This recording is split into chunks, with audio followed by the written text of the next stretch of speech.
It can be like a punch in the gut when you learn that your customers are shopping with your competitors. And even worse, they're loving it. So why exactly are you losing your customers to them? Welcome to the Bringing Business to Retail podcast, where I, Selena Knight, share strategies, interview retail revolutionaries, and delve into the minds of e-commerce experts to help you grow a profitable, independent retail or e-commerce business. If you're stuck in a rut, or if you feel like business is way harder than it should be, or you've overachieved all of the things that you've set out to and are wondering what to do next, or how do I even make this better? I know that you're going to love today's episode. Hey there, and welcome to this week's episode of the Bringing Business to Retail podcast. Today, I'm coming live from our hotel room in Vancouver. Lana and I landed in what is supposed to be one of the most beautiful places in the world yesterday afternoon. Now, despite all of the testing we had to go through just to get here, they randomly tested, I say the word randomly very loosely, they tested pretty much one person from every group of people on the plane. And not a rapid test, an actual PCR test. And now we have to quarantine until we get the results, which could be anywhere up to 3 days. And of course, we're only in Vancouver for 3 days. So luckily I was not tested, so I can at least go to the store and get us some food. But I can't say that I really feel comfortable leaving her in a hotel room in a foreign country by herself while I go off and explore the city. So for now, we are sitting in our respective beds, watching Netflix and watching people out the window. Luckily, there is a Starbucks right across the road, so we can do lots of people watching from the window seat. It's a little bit disappointing considering I had everybody tell me how beautiful the city was, and we had planned to go on a boat tour around the harbour or the creek or whatever it is. But for now, all those plans are on hold until, here's me furiously refreshing my email, we get those results. I will have to say, one of the most surprising things about Vancouver is how expensive it is. I could not believe just to get Subway for Lana and I was 30 Canadian dollars. I mean, that's super expensive for some sandwiches and drinks, don't you think? So we're here for another couple of days before we head off to Whistler and enjoy some skiing and snow. And one of the reasons I'm recording this podcast inside a hotel room on the other side of the world is because last week was one of those weeks where, you know, when you go on holidays, you're trying to get every single thing done. So when you go, you don't have to worry about work. I think it's a great motivator to clean up all those loose ends. And for us, our business was working on this very, very big government tender. I am super excited about it because if we are successful with the tender, it means we will be able to help thousands of more people. And if you've been around for a while, you know that my big vision is to help 50,000 business owners to have profitable, successful businesses in the next 5 years. And if we aren't successful, I have to say going through this whole process has been amazing for our company. Everybody has gotten on board to help me put this tender together. And it's been a great opportunity for us to sit down and look at how the business is going to look as we scale. Because for this tender, we've had to map out how many trainers we will need, how many people each trainer can accommodate. We've had to look at what kind of systems and processes we'll need if we want to put thousands of extra people through our program. And all of that has meant really solidifying our vision. It's meant solidifying what the team looks like as we grow, and also if there's any extra infrastructure that we need to put in place. Now, the good news was we were pretty happy with all of the systems and processes that we have. We've spent a lot of time last year putting the systems in place to become scalable, but it also meant that as we grow, we're going to need more people on the team to facilitate training and educating the people who go through our Scale Your Store program.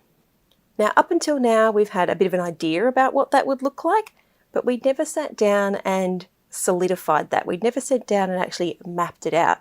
And one of the requirements for this tender was to put together and submit your organisational chart. And just having to sit down and put that on paper was a great way for us to map out what our company is going to look like as it grows. And I always say doing things like applying for a government grant, or when you go to apply for an award, the process that you go through is a great chance for you to look to quite often reflect on how your business has done, but also where you want to go to. So reflecting on your achievements and also looking ahead to those goals. And whilst it is a time-consuming process, I do recommend that it's something that you try and do at least once a year. Go and apply for an award. That's like the easiest way to have to go through these processes. And if you have a team, get them on board, because I can say that going through this process together has just re-energized everybody. It's just put that spark back into the business. And it's always a great thing to do at the beginning of the year, but it's just given us that extra oomph that we need to make the company even better. And that means making the whole experience better for the people that we work with. Because of course, the better that we make our experience, the better the chance that we retain you as a customer. Now, I don't know about you, but when I see a customer happily shopping somewhere else, it always is a bit of a punch in the gut. The first thing you think of is, what did I do wrong? What did that person or that company have that I didn't? How did I not deliver? How did I not keep that person happy enough to stay shopping with us? Now, of course, sometimes it can just be as simple as your competitors have a different product to you, or they have a different range of products that just were more suitable to what your customer was looking for at the time. But if your products and their products are pretty similar or even exactly the same, and you're comparing apples with apples, in today's episode, I want to talk to you about 2 big reasons why your customers are shopping with your competitors. Now, we all know it is cheaper to keep a customer than to acquire a new one. It takes a lot of money, it takes a lot of time, it takes a lot of energy to get a customer to even know that you exist. So once you've got them, you want to try super hard to keep them. And that means connecting with them on a regular basis and also putting a lot of effort into making sure that they want to shop with you rather than your competitors. It is just way too expensive to have a one-off customer. You have to give customers a reason to shop with you. You have to have what is commonly known in the marketing and business world as a unique sales position, a USP, a differentiator, a reason that customers shop with you rather than with your competitors. Now, one of the reasons that your customers might be shopping elsewhere is if you have a differentiator that is something like you're unique, or you've got amazing customer service, or you've got quality products. Because let's be honest, unless you are totally crap at customer service, as long as you are sending out your orders in a timely manner, or the people who are working in your shop front are friendly and helpful, then in this day and age, you've got what we consider to be great customer service. And unique, well, being unique these days takes a lot of effort. And if you've got the word unique in your tagline or on your website, and you're selling the same products as somebody else, then I'm sorry, but that is not a differentiator. And the same goes for quality. First off, quality is in the eye of the beholder. So what is quality to you may not be quality to your customer. But realistically, so many people are using things like unique and customer service and quality as their differentiator.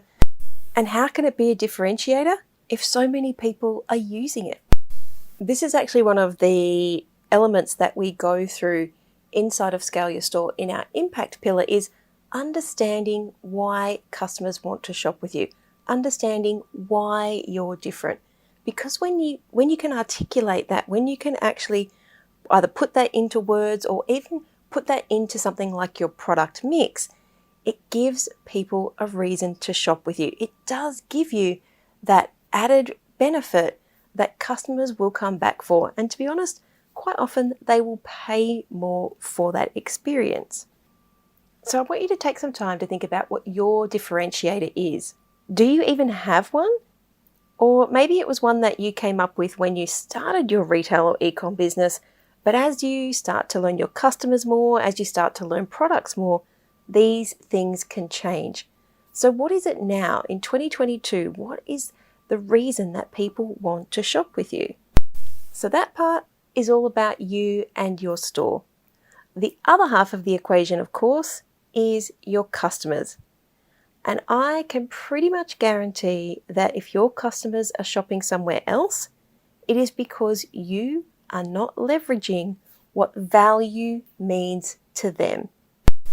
And I can tell you from experience, this is something that both myself and so many of our clients do, is we put our own biases and our own value drivers, and we think that that is what our customers value as well. But here's the thing, quite often what drives your customer is the complete opposite of what drives you. I know when I was renovating the country house, there were a couple of things that were what I considered a value for me. And they were the time that something would take to get to the country, the price, and also the design. So when I was looking at products to purchase, all of those three things factored in to help me make a decision as to whether I was going to buy from one company or another.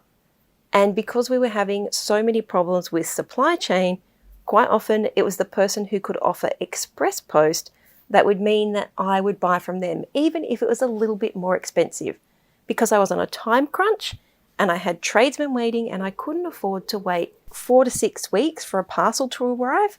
I quite often needed it within days. And if that meant paying a little bit more, then I was prepared to do it. Now, some people, it's the complete opposite. If they're not in a hurry, if their value driver is not time or convenience, then they're happy to pay less and shop with a competitor. Just recently, I bought a pair of very nice hot pink high heels, and I bought them for a photo shoot, but I also bought them because I don't actually own an awful lot of shoes. Now, those shoes were $249 and they weren't even on special. Now, quite often, I'm a bargain hunter. Quite often, I will wait for things to come go on sale or go on clearance before I buy them, especially when it's something like shoes that I don't buy very often. Now, $249, in my opinion, is a lot of money for a pair of shoes. But here's the thing. These shoes are stylish, but they're also designed by podiatrists. So I know from experience that they're really comfortable. And if I have to wear heels, especially for a long time, I want to be comfortable.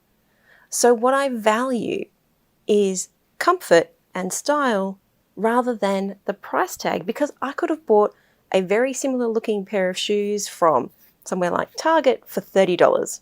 But I wouldn't have worn them very often. They would have stayed in the cupboard. And when it comes to cost per wear, the $249 pair are going to be worn a lot more than the $30 pair. So when my value driver is comfort, it means I'm prepared to pay more. It also means I'm prepared to go to greater lengths to buy the thing that is going to satisfy my need.